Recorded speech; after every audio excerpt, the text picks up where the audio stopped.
What do you make of these apparent terror attacks in New Orleans? The attack in New Orleans and then the exploding Cybertruck in Las Vegas. What we know so far about New Orleans is it looks like other types of attacks we've seen over the years, sort of somebody becomes self-radicalized and then carries out, an extreme act with little preparation time ahead of the actual attack. So often in these type of cases, somebody may have been thinking about doing some violent action. Something happens in their life, they see, think, or believe something, exactly. And they simply are triggered. Yeah.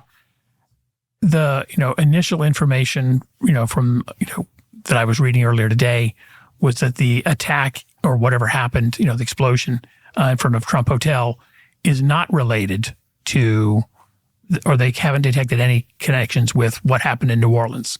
Now, I think if I was still in government and two events happened on the same day or within, 24 hours of each other, that has sometimes been the hallmark of an organized terror attack. And as a working theory, yes, it's worthwhile to at least look into it. However, what little we know, and we don't know much about the attacker in Las Vegas, he doesn't seem to be of the same political persuasion. Again, we don't know a lot yet of the attacker in New Orleans.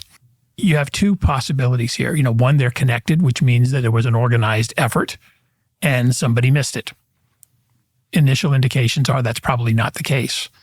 The other option is that you've got two independent attacks. If this is really an attack, if it's really political in Las Vegas.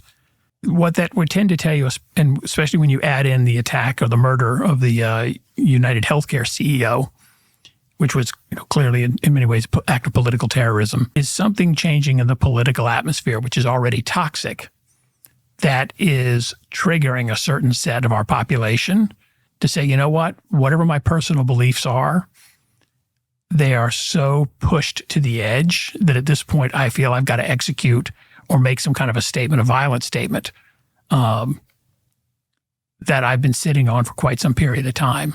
So I think it's too early to tell.